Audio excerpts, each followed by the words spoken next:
డిఎస్సికి సంబంధించి ఈరోజు మొదటిది సబ్జెక్టు లోకేష్ అనే వ్యక్తి ఎందుకు రాజీనామా చేయాలి, సిబిఐ ఎంక్వైరీ అన్నది ఎందుకు వేయాల్సిన అవసరం ఉంది, దీనికి సంబంధించి డిఎస్సి విషయంలో ఇప్పటి డిఎస్సి విషయంలో ఈ గవర్నమెంట్ కండక్ట్ చేసిన డిఎస్సి విషయంలో 2025 నోటిఫికేషన్తో ఇచ్చిన ఈ డిఎస్సి విషయంలో జరిగిన లీకేజ్ అక్రమాలపై మేము ఇప్పటి వరకు ఏ అంశాలైతే ప్రజల ముందు ఉంచామో అవన్నీ కూడా వాస్తవమేనని క్రమంగా ప్రభుత్వమే అంగీకరించే కార్యక్రమం కూడా చేసింది. అసెంబ్లీలో లోకేష్ మాట్లాడిన ప్రసంగం చూసినా కానీ, ఇదే అసెంబ్లీలో చంద్రబాబు నాయుడు గారు మాట్లాడిన ప్రసంగం విన్నా కానీ, ప్రత్యక్షంగానూ పరోక్షంగానూ వాళ్ళు ఈ ఆరోపణలన్నీ కూడా ఒప్పుకున్న పరిస్థితులే కనిపిస్తాయి. తప్పు చేశారు అని క్లియర్ కట్గా కనిపిస్తూ ఉన్నప్పటికీ గింజుకుంటారే తప్ప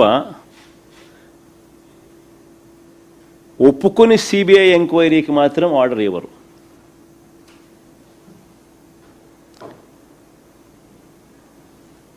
ఎలా తయారైపోయిందనంటే అసెంబ్లీ ప్రతిపక్ష పార్టీ అయిన ఉన్న ఏకైక ప్రతిపక్ష పార్టీ మేము. మాకు ప్రతిపక్ష పార్టీ కింద మమ్మల్ని యాక్సెప్ట్ చేస్తే మాకు ప్రతిపక్ష హోదా ఇవ్వాల్సి వస్తుంది. సో ఆ ప్రతిపక్ష నాయకుడు ఆ ప్రతిపక్ష పార్టీకి ఎంతమంది అన్నా ఎమ్మెల్యేలు ఉండని ఆ ప్రతిపక్షానికి ఒక ప్రతిపక్షం అన్నది యాక్సెప్ట్ చేస్తే ఆ ప్రతిపక్షానికి ఒక నాయకుడు వస్తాడు.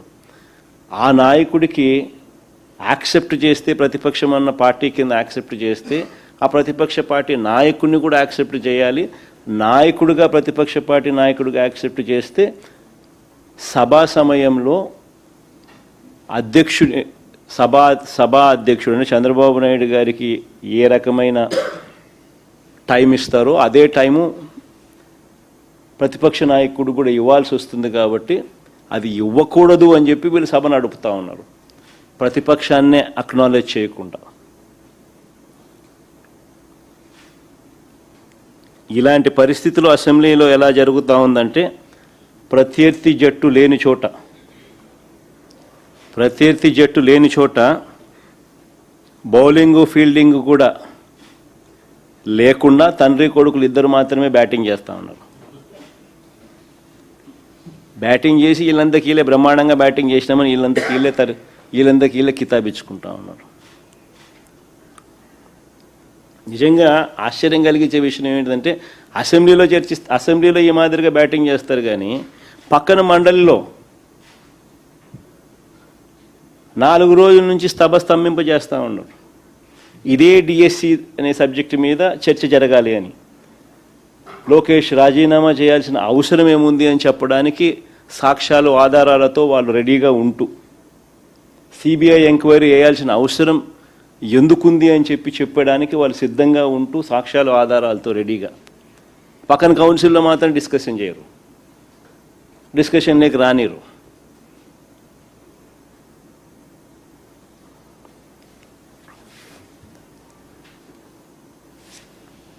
కౌన్సిల్లో ఎందుకు వీళ్ళు ఒప్పుకోరు చర్చ జరగడానికి అని అంటే దానికి కారణం తప్పులు జరిగాయి కాబట్టి.